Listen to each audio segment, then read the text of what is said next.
ከሚወዱንና ከሚጠሉን ጋራ መኖር ግድ ነው።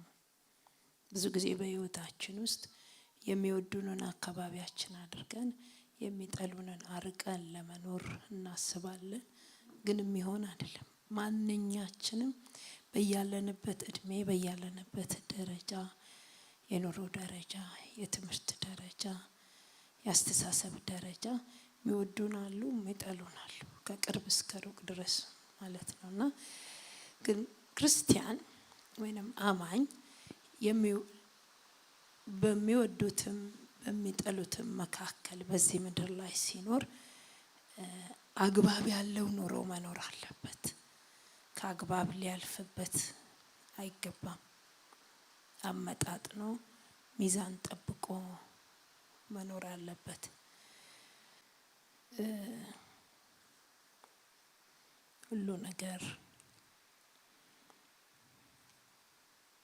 ከአግባብ ሲያልፍ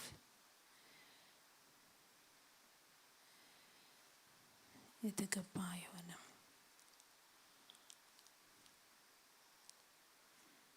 አንድ ቤተክርስቲያን የዛሬ ረጅም ዓመት በጣም ነው እኛ የምንዋደደው እኛ ቤተክርስቲያን ከባድ ፍቅር አለ አሉንና ከፍቅር መግለጫዎቻቸው አንዱ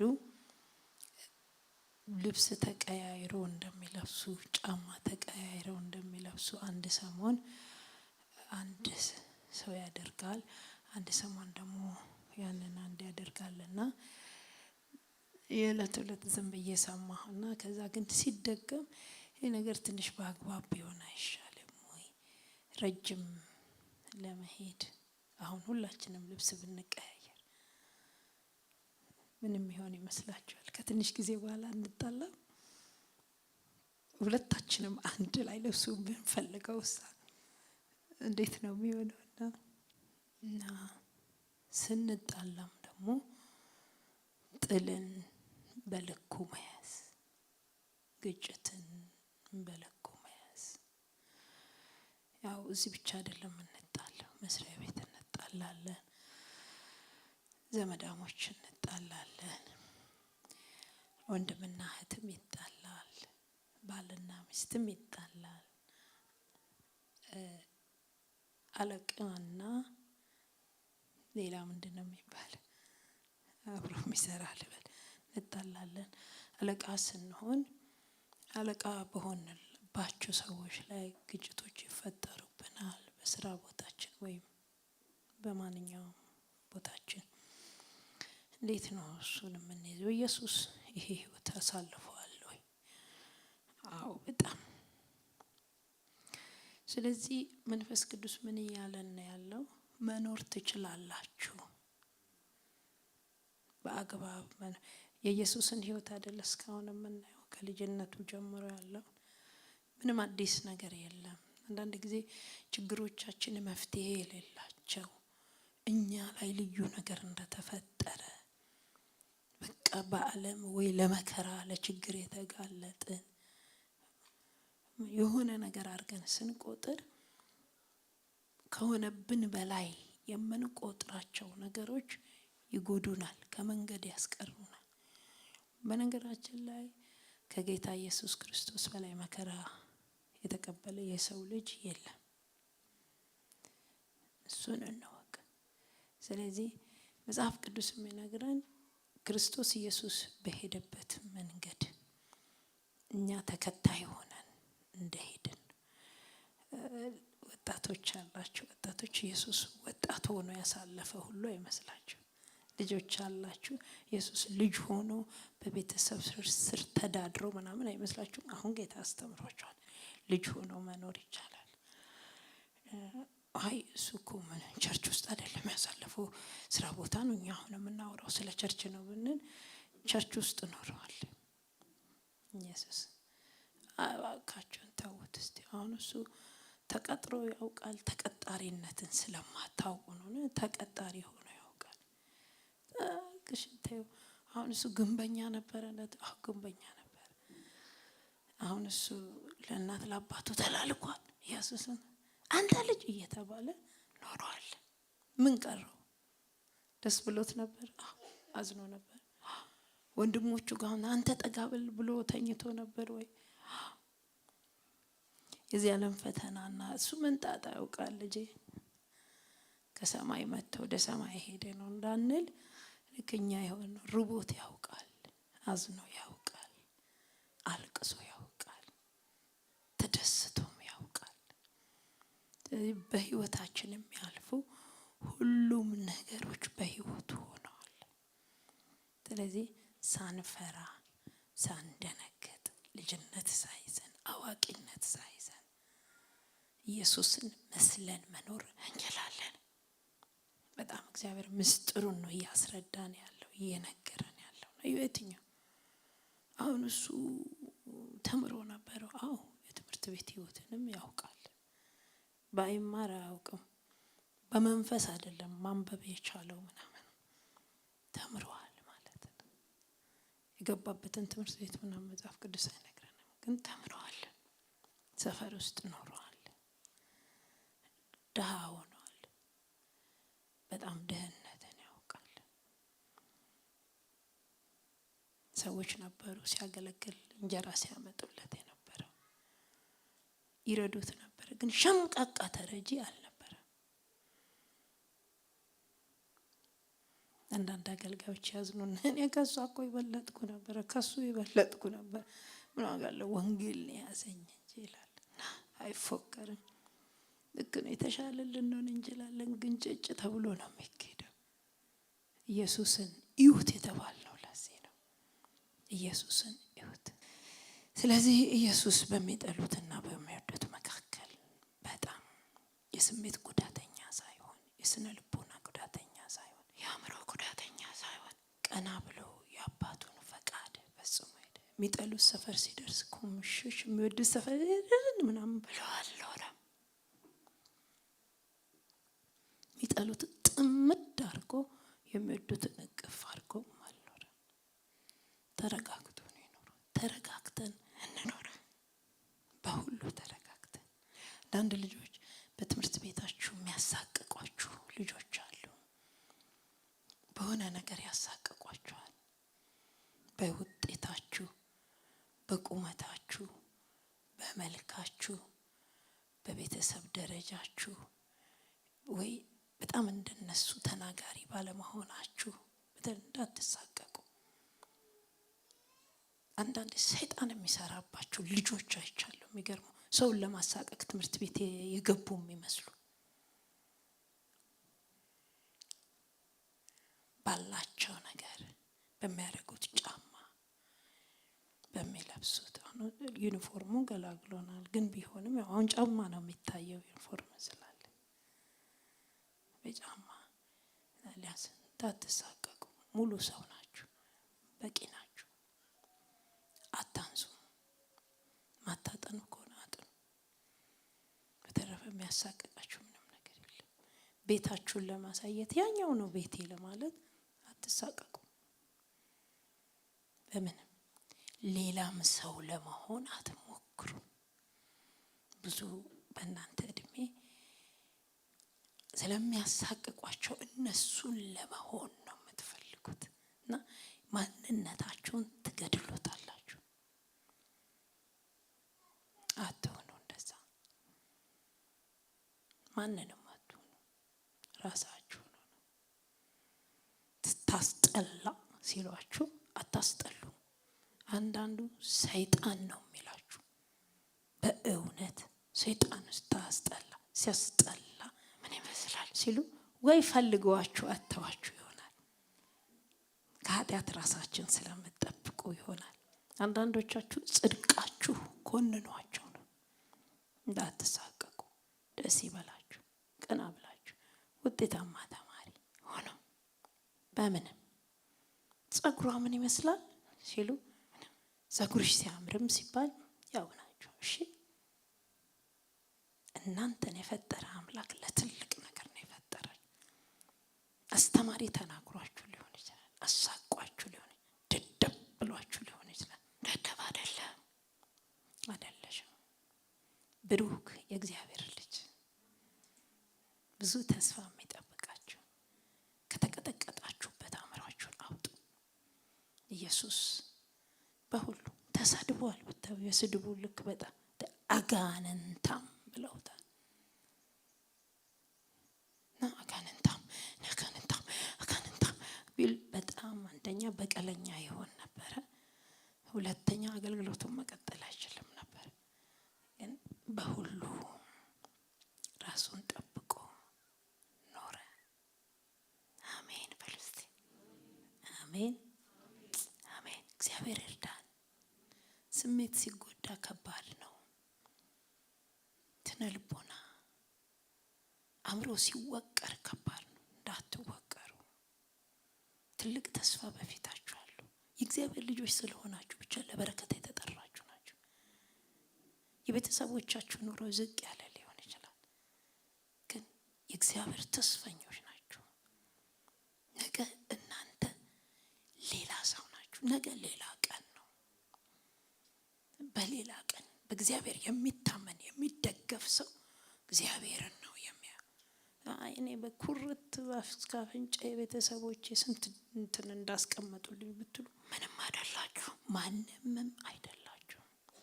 በአንድ ሌሊት የሚጠፋ ነው።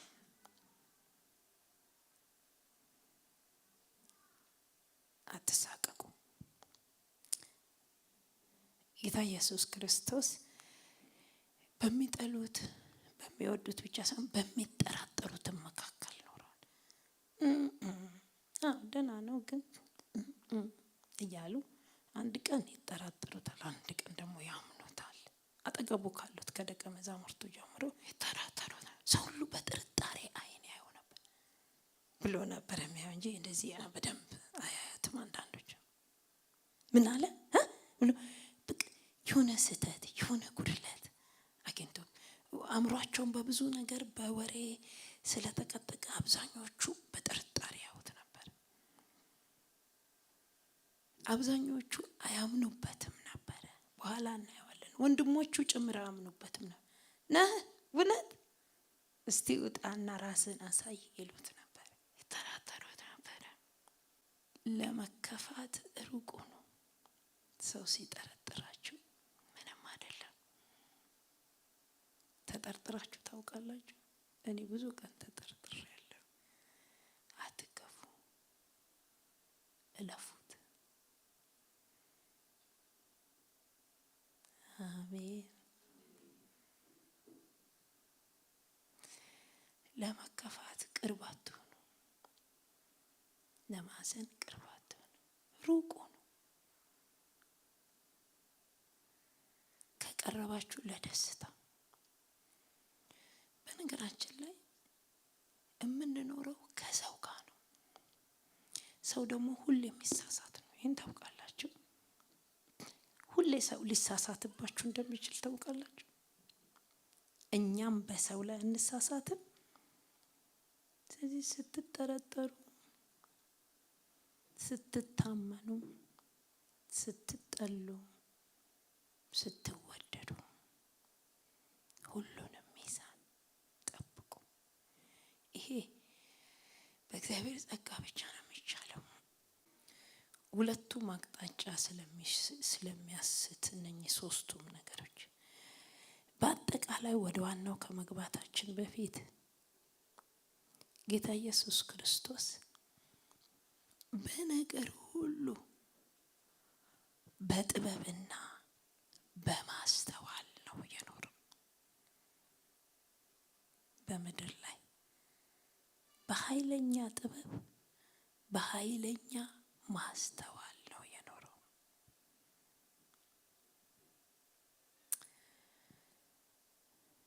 ብዙ ጊዜ በህይወታችን የሚጎዳን ማስተዋልና ጥበብ ማጣት ነው። ሉቃስ 2:52 ዳንኤል 2:17 አንደኛ ነገሥት ምዕራፍ 3:7-10 እስቲ እናነባለን መነሻችን ስለሆነ። ሉቃስ 2:52 ዳንኤል 2:17 የዚያን ጊዜም ዳንኤል ወደ ቤቱ ሄደ። ዳንኤልም ባልንጀሮቹን ከቀሩት ከባቢሎን ጠቢባን ጋር እንዳይሞቱ ስለዚህ ምስጢር ምሕረትን ከሰማይ አምላክ ይለምኑ ዘንድ ነገሩን ለባልንጀሮቹ ለአናንያና ለሚሳኤል ለአዛርያ አስታወቃቸው። የዚያን ጊዜ ሚስጥሩ በሌሊት ራእይ ለዳንኤል ተገለጠለት። ዳንኤልም የሰማይን አምላክ አመሰገነ። እሺ አንደኛ ነገሥት ምዕራፍ 3 ከ7 እስከ 10 አሁንም አቤቱ አምላኬ ሆይ እኔን ባሪያህን በአባቴ በዳዊት ፋንታ አንግሰኸኛል። እኔም መውጫንና መግቢያን የማላውቅ ታናሽ ብላቴና ነኝ። ባሪያህም ያለው አንተ በመረጥከው ሕዝብህ ስለ ብዛቱ የሚቆጠርና ይመጠን ዘንድ በማይቻል በታላቅ ሕዝብ መካከል ነው። ስለዚህም በሕዝብህ ላይ መፍረድ ይችል ዘንድ መልካሙንና ክፉውንም ይለይ ዘንድ ለባሪያህ አስተዋይ ልቦና ስጠው። አለዚያማ በዚህ በታላቅ ሕዝብህ ላይ ይፈርድ ዘንድ ማን ይችላል? ዳንኤል አንድን ይቅርታ ከ17 ጀምሮ እስከ 18 ዳንኤል አንድ ለእነዚህም ለአራቱ ብላቴኖች እግዚአብሔር በትምህርትና በጥበብ ሁሉ እውቀትንና ማስተዋልን ሰጣቸው። ከጸሎቱ በኋላ ማለት ነው። እና ሁሉንም ቦታ ስንመለከት በጥበብና በማስተዋል የሚሉ የተደጋገሙ ነገሮች አሉ። የኢየሱስ ማደግ በቁመት ሲያድግ አብሮ ያደገው በጥበብና በማስተዋል ነው ያደገው። እና አብሮትን ያደገው እግዚአብሔር ስናድግ በምንም መልኩ እኮ ነው፣ በቁመት ብቻ አይደለም። ስናድግ በምንም በኑሮ ሊሆን ይችላል፣ በአገልግሎት ሊሆን ይችላል፣ በስልጣን ሊሆን ይችላል፣ በምንም አብሮ ጥበብ በዝና ሊሆን ይችላል። ከጥበብ ጋር ካላደግን፣ ከማስተዋል ጋር ካላደግን በነገራችን ላይ እንወድቃለን። ብዙም ሩቅ አንሄድም። ኢየሱስ ሲያድግ ይው ሰለሞን ልክ ቦታውን ሲይዝ የጠየቀው በጣም እኮ በኃይል ከታች ወደ ላይ ነው የወጣው። የበርሳቤ ልጅ ነው፣ ከባድ ነው። በጣም አነጋጋሪ ነገር ነው የሰለሞን መንገስ። ግን ልጁ ሲያድግ እግዚአብሔርን ጥበብ ጠየቀ። እግዚአብሔር ሆይ ለዚህ ቦታ የሚመጥን ጥበብ ስጠኛል። ስልጣን በተለያየ መልኩ ሊገኝ ይችላል። ገንዘብ በተለያየ መልኩ ሊገኝ ይችላል። የተለያየ ነገር በተለያየ መልኩ ሊገኝ ይችላል። ወገኖቼ አብሮ የእግዚአብሔር ጥበብና ማስተዋል ግን ከሌለው ብዙ ርቀት አንሄድ። በብዙ ነገር ርቀት ያልሄድነው የጥበብና የማስተዋል ጉድለት ነው። አንዳንዱ ሰው ኃይል ብቻ ነው ያለው። አንዳንዱ ሰው ቅናት ብቻ ነው ያለው። ማለት መጥፎ ቅናት ማለት በጎ ቅናት አለው፣ ግን ጥበብ የለውም፣ ግን ማስተዋል የለውም። ኢየሱስ ከቁመቱ ጋራ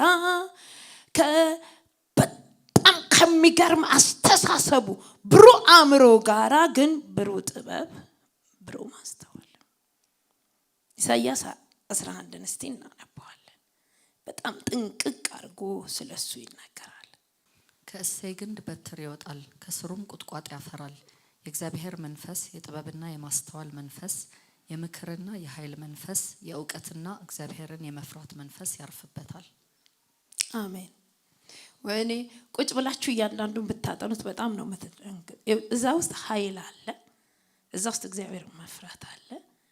እዛ ውስጥ ያሉትን ዝርዝሮች ብትመለከቱ ስልጣን አለበት፣ ኃይል አለበት፣ ግን ጥበብና ማስተዋል ደግሞ አለበት። ማስተዋል ሩቅ እንድንመለከት ያደርገናል፣ ረጅም ተጓዥ ያደርገናል።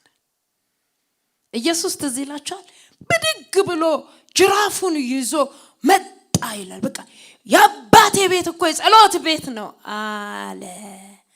ግን ያደረገው ነገር በሙሉ በነገራችን ላይ በጥበብና በማስተዋል ነው። የብዙዎቻችን ህይወት ከቤታችን ኑሮ ጀምሮ የሚበላሸው ብዙ ጊዜ ሰዎች ጥበብን ሽንገላ ያደርጉታል። በጣም የተለያየ ነው። የሚገርማቸው ነገር እንደዚህ ሸውዶ ነገር ነው አይደለም፣ እሱ ሌላ ነው። ስንመለከተው ጌታ ኢየሱስ ክርስቶስ የሄደባቸው የጥበብ መንገዶች የሽንገላ መንገዶች እንዳይደለ እንመለከታለን። ይሄ ያርፍበታል ተብሎ በነብዩ በኢሳይያስ ከ700 ዓመታት በፊት የተነገረን የምን የጥበብ የምን የማስተዋል የምን እግዚአብሔርን የመፍራት የምን የኃይል መንፈስ ምን ይልበታል? ያርፍበታል። እሱ ነው የሚያስጨርሰው። ወገኖች መጨረስ ከፈለግን እንደጀመርነው በተለይ መጨረስ ከፈለግን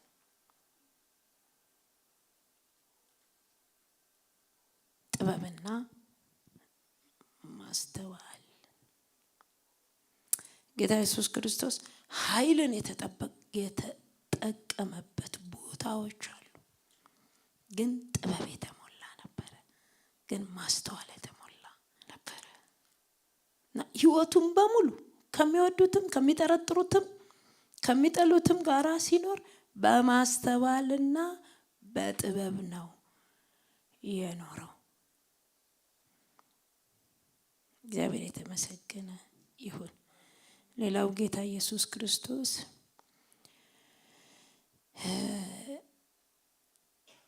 ሁሉን ነገር ጊዜም በመጠበቅ ነው ከሚጠሉትም ከሚወዱትም ጋር ይኖር። ጊዜውን የጠበቀ ነገር በማድረግ ነው። ሰዓቱን የጠበቀ፣ ሰዓትን ያማከለ፣ ጊዜን ያማከለ። የሚገርማችሁ ነገር እስቲ ማርቆስ 1:34 1:23 እናነባለን። መጀመሪያ እዚያን ጊዜም በምኩራባቸው ርኩስ መንፈስ ያለው ሰው ነበር። እርሱም የናዝሬቱ ኢየሱስ ሆይ ካንተ ጋር ምን አለን? ልታጠፋን መጣህን? ማን እንደሆን ካውቃለሁ፣ የእግዚአብሔር ቅዱሱ ብሎ ጮኸ። ኢየሱስም ዝም በል ከእርሱም ውጣ ብሎ ገሰጸው። ርኩሱም መንፈስ አንፈራገጠውና በታላቅ ድምፅ ጮሆ ከእርሱ ወጣ። ሁሉም ይህ ምንድነው? በስልጣን ርኩሳን መናፍስትን ያዛል፣ እነርሱም ይታዘዙለታልና ይህ አዲስ ትምህርት ምንድነው ብለው እስኪጠያይቁ ድረስ አደነቁ። ዝናውም ወዲያው እስቲ 1:34 በልዩ ልዩ ደዌም የታመሙትን ብዙዎችን ፈወሰ፣ ብዙዎችንም አጋንንት አወጣ። አጋንንትም ክርስቶስ መሆኑን አውቀው ነበርና ሊናገሩ አልፈቀደላቸው። ሊናገሩ ምን አላለላቸው? እርሱ ክርስቶስ ነው ብለው እንዳይናገሩ ከለከላቸው። 1:23 ላይ እሱን ነው የሚለው። ማቴዎስ 9:29 ማርቆስ 7 እሺ እናንተ ውሰዱ። ማርቆስ 7ን ብታነቡ ምን ታገኛላችሁ መስላችሁ? ሁሉም ጋር ኢየሱስ ሰዎችንም ፈውሰው ዝም በሉ ይላል። አጋንንትም እያስወጣ ዝም በሉ ይላል። ማንነቱን እንዳይናገሩ። ለምን ብትሉ ጊዜ ለመጠበቅ ብሎ ነው። ይሄ ማስተዋል ነው። ይሄ ጥበብ ነው። እሺ አሁን እናንተ ብዙ አጋንንት ቢጮህላችሁ፣ ብዙ ፈውስ ብታደርጉ፣ ብዙ ተአምራት እጃችሁ ላይ ቢደረግ ወይ እጄ ላይ ቢደረግ ደስ የሚለው ምንድነው? ሲወራ ነው አይደል? እግዚአብሔር በቴምፕል ኦፍ ጋድ የሰራው ስራ፣ እግዚአብሔር በጋጌ የሰራው፣ እግዚአብሔር በእንትና የሰራው ዜታኮ ተአምር ጀምሯል ተብሎ ሲወራ ነው ደስ የሚለው። ኢየሱስ ደግሞ ተገላቢጦሹን ላይ ያደረገው ዝም በሉ አላቸው። አንደኛ ያው ብዙም ታይታ አይፈልግም ነበር። እውነት ለመናገር ብዙም ጩኸት አይፈልግም። በጣም የሚገርማችሁ ኢየሱስ ጩኸት አይፈልግም። ጫጫታ፣ የድምጽ ጫጫታ ሳይሆን ከሰዎች የሚመጣ ጫጫታዎችን ብዙ አይፈልግም ነበር። አንዱ በነገራችን ላይ እንዲጨርስ ያደረገው እሱ እንደሆነ ታውቃላችሁ። ስራውን የሚሰራው በፍጹም ጸጥታ ነበር። አገልግሎቱን የሚያገለግለው በፍጹም ጸጥታ ነበር። እሱም ባያደርግ ኖሮ ይጠለፍ ነበር ኢየሱስ። በጸጥታ እና አታውሩ ማለት ፈውሶ አታውሩ፣ አጋንንት አስወጥቶ አጋንንቶቹን ዝም በሉ። ፕሮግራም እንዴት ነበር? እስቲ አሁን እኛ አገልግለን፣ እኛ ፕሮግራም መርተን፣ እኛ ዘምረን፣ እኛ ሰብከን ፕሮግራም ዛሬ ልዩ ነበር ሲባል ደስ ነው የሚለው አይደል? ኢየሱስ ግን አይፈልግም ነበር። በነገራችን ላይ ልቡን መዝገቡን በሰማይ ያስቀመጠ ሰው ብዙ ጫጫታ አይፈልግም። በጸጥታ ነው መስራት የሚፈልገው። ኢየሱስ በጸጥታ በዝምታ፣ ይሄ ጥበብ ነበር። ይሄ ማስተዋል ነበር። ይሄ ነው ዕውቀት። ከባድ ነው። ፈውሶ ዝም፣ አጋንንቶቹን ዝም። የእግዚአብሔር ልጅ ነው ቢባል እኮ ኢየሱስ ብዙ መከራ ይቀርለታል እኮ። የእግዚአብሔር ልጅ ነው ቢባል እኮ ብዙ ነገር እኮ ነው የሚሆነው። ግን መሆን አልነበረበትም። ጊዜውንም ያበላሽ ነበረ። ስለዚህ ዝም በሉ ይል ነበረ። ኢየሱስ ማስተዋልና ጥበብን ነው የምናገረው። ማቴዎስ 14:10 እስከ 12 ብናነብና እና ዮሐንስ 4:1-3 ብናነብ ደስ ይለኛል። ማቴዎስ 14:10-13 ልኮም የዮሐንስን ራስ በወህኒ አስቆረጠው። ራሱንም በወጭት አምጥተው ለብላቴናይቱ ሰጧት። ወደ እናቷም ወሰደችው። ደቀ መዛሙርቱም ቀርበው በድኑን ወሰዱና ቀበሩት። መጥተውም ለኢየሱስ አወሩለት። ኢየሱስም በሰማ ጊዜ ከዚያ ብቻውን ወደ ምድረ በዳ በታንኳ ፈቀቅ አለ። ሕዝቡም ሰምተው ከከተማዎቹ በእግር ተከተሉት። አንድ ያክስት ልጅ ነው እንደምታውቁት። ሁለተኛ ያክስት ልጅም ባይሆን ጻድቅ ሰው ነው ዮሐንስ። ምንም ሳያጠፋ ነው አንገቱ የተቀነጠሰው። ጥልቅ ሐዘን ነበረበት ኢየሱስ። ማስተዋል አያችሁ ወገኖች። ምናልባት ከአካባቢው ኢየሱስ እኮ መራቁ ምናልባት ስሜታዊ ሊያደርገው ይችል ይሆን? እሱ ብቻ አይደለም፣ አገልግሎቱንም ቀጣዩንም አጠያያቂ ነገር ምንም ላለመፍጠር ኢየሱስ ሐዘኑን ይዞ ወደ ምድረ በዳ ሄደ ይላል ዮሐንስ 4:1-3። እንግዲህ ኢየሱስ ከዮሐንስ ይልቅ ደቀ መዛሙርት ያደርጋል ያጠምቅማል ማለትን ፈሪሳውያን እንደሰሙ ጌታ ባወቀ ጊዜ ይሁዳም ትቶ ወደ ገሊላ ደግሞ ሄደ። ዳሩ ግን ከዮሐንስ የሚበልጥ እሱ አልነበረም ያጠመቀው። ከዮሐንስ የሚበልጥ መጣ እኮ ሲሉት ኢየሱስ ምን አለ? ዘወር አለ ይላል። እና ሙገሳ ሲበዛ፣ ውዳሴ ሲበዛ፣ መከበር ሲበዛ፣ መወደድም ሲበዛ ዘወር ማለት። ስለ ወይን ታውቁ ይሆን እንዴ? እኔ እንኳን ብዙ እውቀቱ የለኝም፣ ግን አጎቴ ቤት ወይን ነበር እና በጣም ነው ደስ የሚለው ፍሬ። ግቢው በሙሉ በኋላ ወይኑ እየበዛ ሲሄድ ግቢው በሙሉ የወይን ፍሬ አዘለ እና ግቢው በሙሉ ተሸፈነ በሐረጉ እና ርብራብ ነገር ተደርጎለት ግቢው በሙሉ ተሸፍኗልና የሆነ ወቅት ላይ ሲሄድ ሁሉ ጊዜ ተሸፍኖ ነው ማገኘው። በሳር ምናምን ይሸፈናል ፍሬው። እና አንድ ቀን ጠየቅኩኝ ለምንድነው ስል አንድ ወፎች ይበሉታል ሳይደርሳሉ። ሁለተኛ ሰው ሳይደርስ እንዳይቀነጥስ፣ ምክንያቱም ግቢው በሙሉ የወይኑ ዘለላ ተንጠልጥሎ ነው የምታገኘው። ያን ቀን ምን እንደገባኝ ታውቃላችሁ? ፍሬን ስለመሸፈን ገባኝ። ፍሬ ሲሸፈን ጥሩ ነው ወገን፣ መሸፈን ጥሩ ነው። ዓለማውያን ቡዳ ይሉታል አለ። ቡዳው አይነቱ ብዙ ነው ወገኖች፣ እውነቴን ነው የምላችሁ። ከሰውም ከሰይጣንም መሸፈን ጥሩ አይደል? ጥሩ ነው። ደግሞ አብዛኛው ነገር በእግዚአብሔር ጸጋ ስለሆነ የሚሆነው፣ ገንዘብም ቢመጣ በእግዚአብሔር፣ ሁሉ በእግዚአብሔር ስለሆነ መሸፈን ጥሩ ነው። ሲደርስ ይወጣል፣ አይደበቅም። አንቸኩል። ረጋ ረጋ ረጋ ታውቃላችሁ ከኔ ረጋ ኢየሱስ ዘወር። እሺ ከሚጠሉት ጋር እንዴት ኖረ? አንደኛ ንግግሩን በጥንቃቄ በመጠበቅ ኖረ። ንግግር በጣም በአፍ ቃል ሊያጠምዱት ይፈልጉ ነበር። ስህተት ይኸው አላለም ለማለት ውስጥ አምተው ለአደባባይ ለማጋለጥ በአደባባይ ቦታ ወሳኝ የሆነ ጥያቄ ይዘውበት ይመጡ ነበር። አላለም ምስክር ለማግኘት ይፈልጉ ነበር። ጥላቻውን ለማባባስ ይፈልጉ ነበር። ኢየሱስ ንግግሩን በመጠበቅ ማቴዎስ 22:15 ዮሐንስ 8:3-11 እናነባለን። ስለዚህ ፈሪሳውያን ሄዱና እንዴት አድርገው በነገር እንዲያጠምዱት ተማከሩ። ይኸው ንግግሩ በራሱ ግልጽ ነው። በነገር እንዴት እንደሚያጠምዱት። ምክንያቱም ህዝቡ ግማሹ ወዶታል እና ሰው እንዲተርፉ አልፈለጉም። ሁሉም እንዲጠላው ፈልገዋል። አገልግሎቱ እንዲበላሽ ፈልገዋል። ስለዚህ በነገር ሊያጠምዱት ነው የሚለው። ወይኔ እግዚአብሔር ቃል ባይኖር ወገኖች ግልጽ እኮ ነው።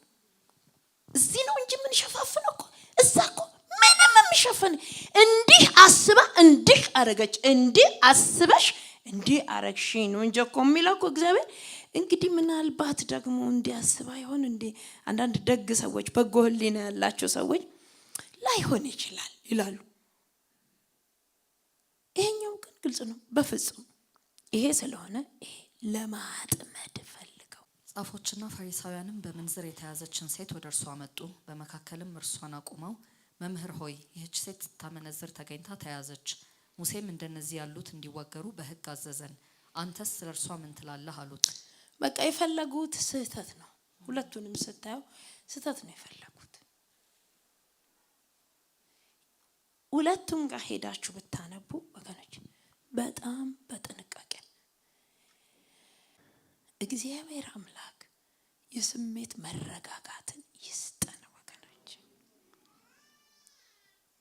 ቁምጥጥ ስንደረግ እንዳንል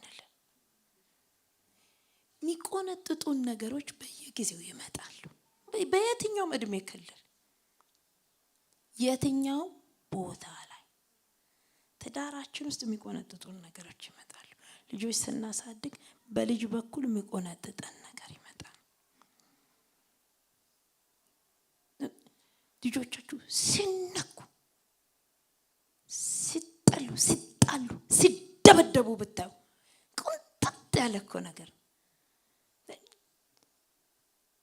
ቸርች ውስጥ አሁን በመላምት እኔ ልጄን ገሌ የሚወድ አይመስለኝም ብለው ሰዎች በመላምት ከሰው ጋር ይጣሉ ይመስለኛል ብለው ነው። በእውነት ብዙ ስለገጠመኝ ነው እዚሁ ቸርች ማለት ነው።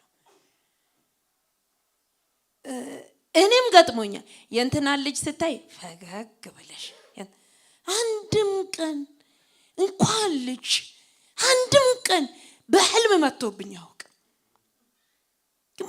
ገና ለገና ገብቷቸዋል አቀባብለው እያሉ በእውነት ምን አይነት ታሪክ ነው ወንድሞቼና።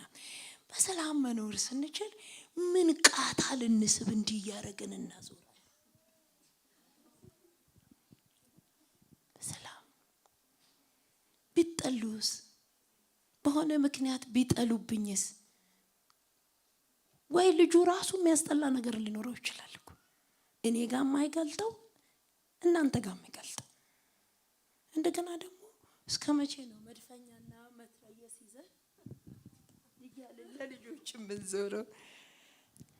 ያው ሁሌ እንደምፎክረው እንሄዳለን ተተናቸው ለዚህ ዓለም ያው ተቻለው ልጄ ብለላት ልጅ ስለሆነ ማለት ነው። ከባድ ባሌን ስታየው ብዙም ደስ አይለኝም። ምን ነው በእውነት እንዴት ያለ በሰላም ኑሩ በኢየሱስ ስም፣ በኢየሱስ ስም ይባላል። እንደዚህ አይነት ሐሳቦች ሲመጣ በኢየሱስ ስም ይባላል። ሰላም የባልም አይን አይተን የሚስትም አይን የሚስቴን አይተው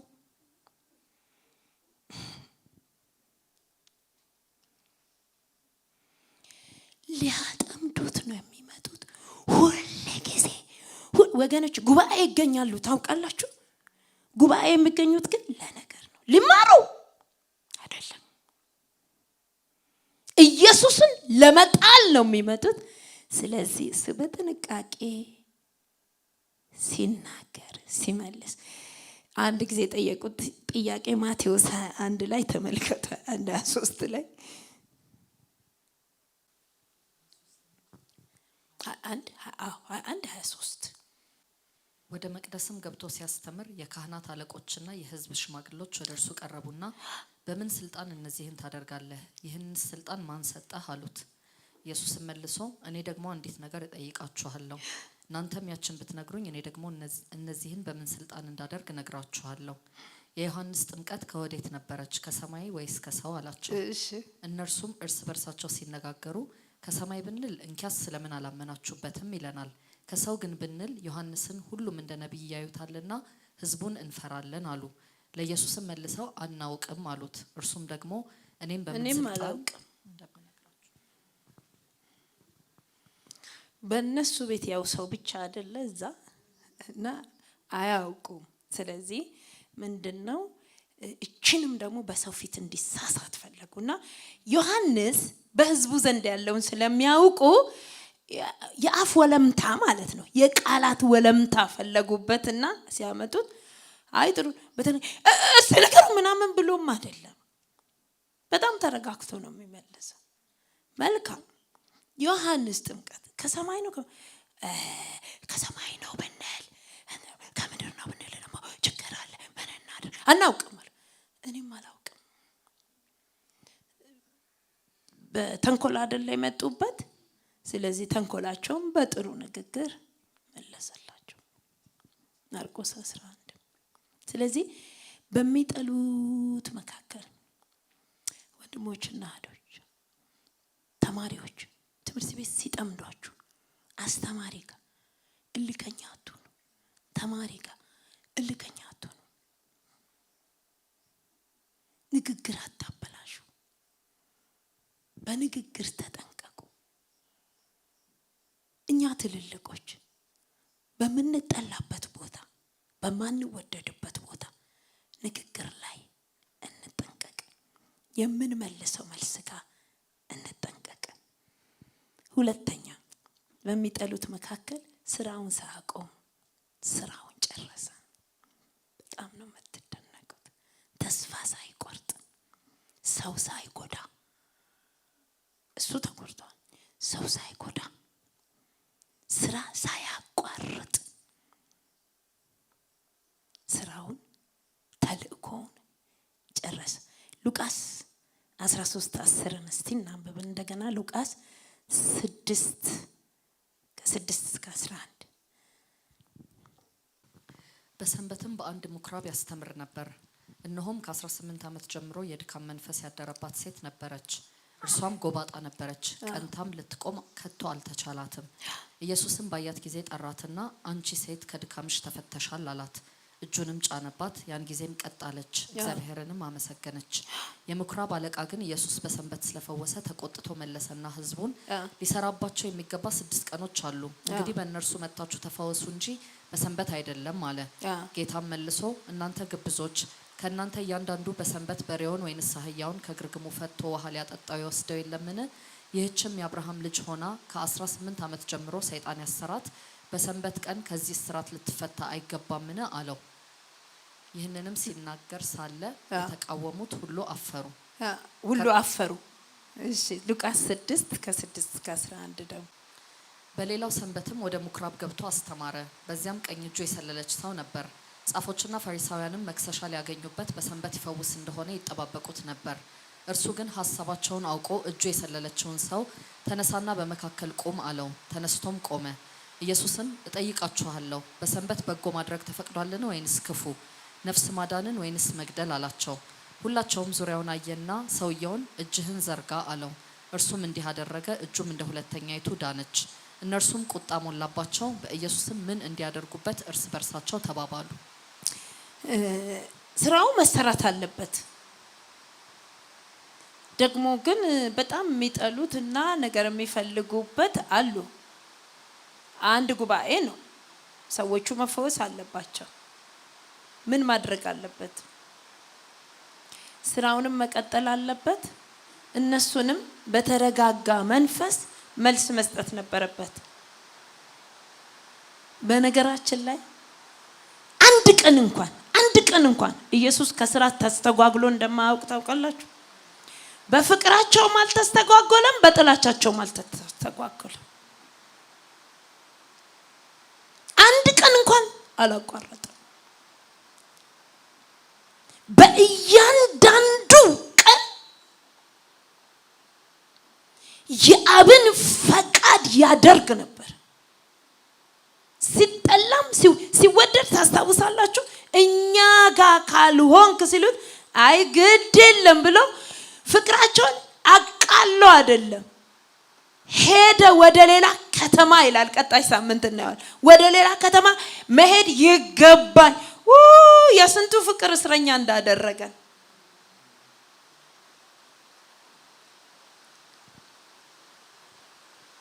ራሱ ቤታችንን መውደድ እስረኛ እንደሚያደርገን ታውቃላችሁ። እኔ ቤቴን በጣም ነው የምወደው። ጌታ ስሙ ይባረክ። ትዳሬን ባርኮታል። ልጆቼ ዙሪያ ሲንጫጩ ምናምን ትኩሱ ቡና ከነቅባቱ ሲቀር አንዳንድ ሰዎች ጋር ሄደን መለየት አንችልም። ግን ተልእኮ ያለው ሰው ልክ ይሰጠውና ይንቀሳቀሳል።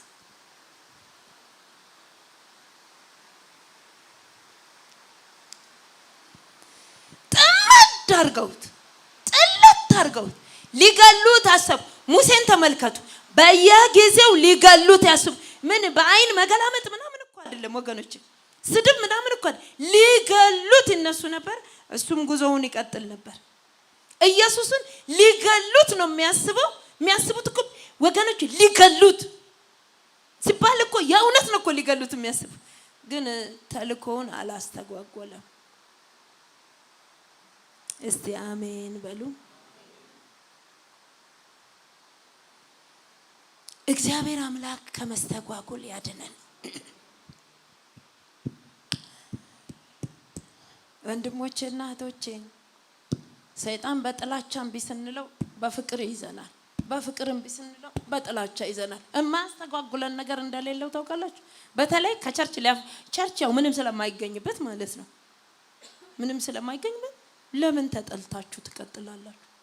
በምግን አረመን ቦጣ ፍቅርም ሲበዛ ደግሞ ከባድ ነው። ብታው ተልእኮ ያስጥላችኋል። እኛ ከነበርንበት ሀገር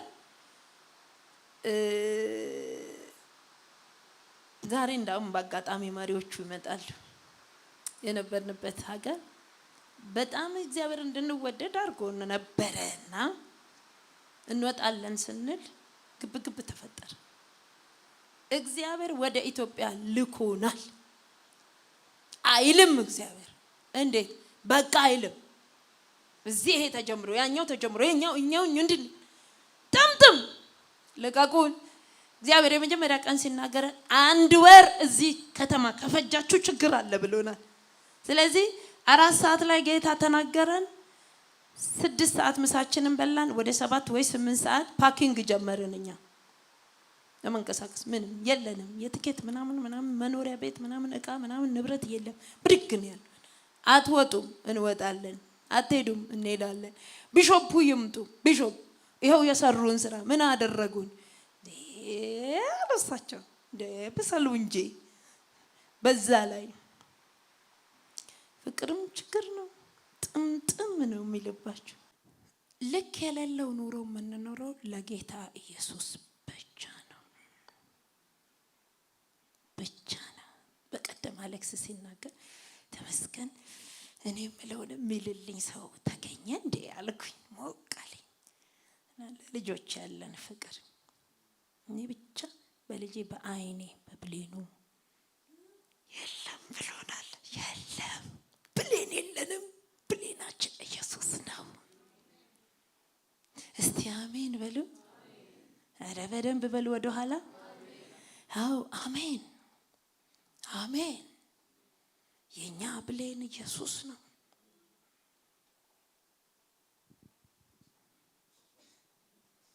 ስለዚህ አላቋረጠም። በጥላቻ ውስጥ አላቋረጠም። ጽኑ አቋም ነበረው። ትዕቢተኛ ግን አይደለም። ጽኑ አቋም መኖር ትዕቢተኛ መሆን አይደለም። ዳዊት አቋም ያለው ልጅ ስለነበረ ወንድሙ ትዕቢትን ስለማውቅ አለ በፍጹም ዳዊት ትሁት ራሱን ውሻ ብሎ የሚጠራ ውሻ እኮ ነው ያለው። እንደኔ ያለው ውሻ አለ ብሎ የሚጠራ የመጨረሻ ትሁት ሰው ግን የእውነት አቋሙ ግን አቋም ነበር። እባክህ የሚገፋኝ ነገር አለ፣ ወደ ሰልፉ ልቀቁኝ። የእግዚአብሔር መንፈስ ይገፋው ነበረ። እና ልቀቁኝ ባካችሁ ልቀቁኝ፣ እረፍ፣ ቁጭ በል፣ እረፍ ይሉታል። ዳዊትም ወደ ሰልፉ ምን አለ? ሮጠ። ኢየሱስ ወደፊት ወደ ፍጻሜው ሮጠ። ጥላቻ ምን እንደሆነ በደንብ ታውቃላችሁ ወገኖች። ጥላቻ በጣም ከባድ ነው። መጠላት በጣም ከባድ ነው። ብዙዎቻችን በምንችለው መጠን አይተናል። መጠላት በጣም ከባድ ነው። ተጠልቶ እዛው መቀጠል በጣም ከባድ ነው። ኢየሱስ ቀጠለ። የመጨረሻው ኢየሱስ ከሚጠሉት ጋር ሲኖር በንግግሩ ተጠነቀቀ፣ ስራውን ባለማቋረጥ ቀጠለ። በመጨረሻ በዝምታ በሚጠሉት መካከል ስራውን ቀጠለ። ደግሞ ሉቃስ 23:8-9 እና ማቴዎስ 26:62። ሄሮድስም ኢየሱስን ባየው ጊዜ እጅግ ደስ አለው። ስለ እርሱ ስለሰማ ከብዙ ጊዜ ጀምሮ ሊያየው ይመኝ ነበርና ምልክትም ሊያይ ተስፋ ሊያደርግ ነበረ። በብዙ ቃልም ጠየቀው፣ እርሱ ግን አንድስ እንኳ አልመለሰለትም። ማቴዎስ 26:62። ሊቀ ካህናቱም ተነስቶ እነዚህ ለሚመሰክሩብህ አንድስ እንኳ አትመልስምን አለው። ኢየሱስ ግን ዝም አለ። ይሄ ቀን በነገራችን ላይ አንዳንድ ወሳኝ ቀኖች አሉን። የሚገርማችሁ ነገር እግዚአብሔር ታሪክ የሚለውጥበት ቀን፣ ለእኛ ግን ጨለማ የሚመስል ቀን አለ። ዝም ማለት ያለብን ጊዜ። አሁን ኢየሱስ ሙሉ ለሙሉ የተጠላበት ጊዜ ነው። በጥቂት እየጨመረ አሁን ግን የውርደት ጊዜ ነው። የጥላቻ ጊዜ ነው። ያን ጊዜ ኢየሱስ ዝም፣ በኢሳይያስ 53 እንደተጻፈ ዝም ተባለ። ዝም ባይል ኖሮ ይጻፍ ነበር። እንዲህ ሲሉት እንደዚህ መልሶ አልተሳደበም። ጴጥሮስ ላይ ያለ አልዛተም፣ ለዛቻ እንኳን አልዛተም። ግድ የለም ታያላችሁ ከ3 ቀን በኋላ አላለም። ዝም አለ።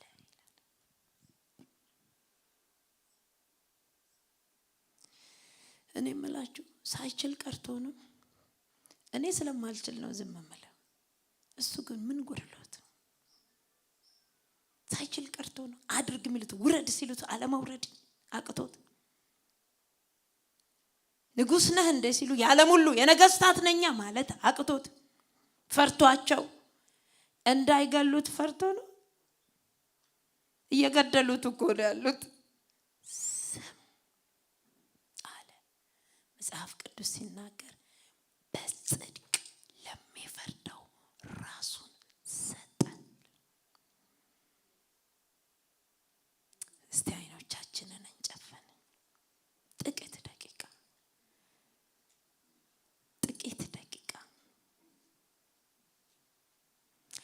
እግዚአብሔር ሆይ እንላለን። እግዚአብሔር ሆይ በሕይወቴ ዘመን ሁሉ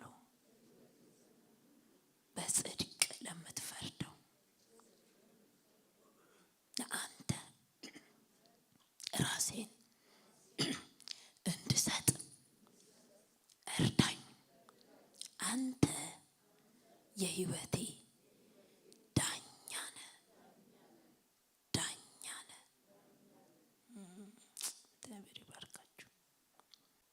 ነቢዩ ኢሳይያስ ምን ይላል? እግዚአብሔር ዳኛችን ነው፣ እግዚአብሔር ፍርድ ሰጪያችን ነው ይላል።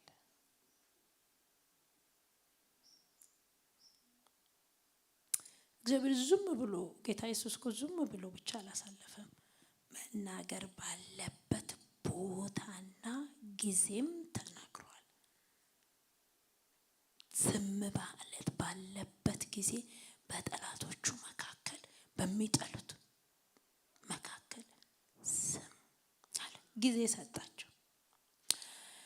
ወንድሞቼና እህቶቼ አንዳንድ ጊዜ መስጠት ጥሩ ነው። ለነገሮች ጊዜ እንስጥ።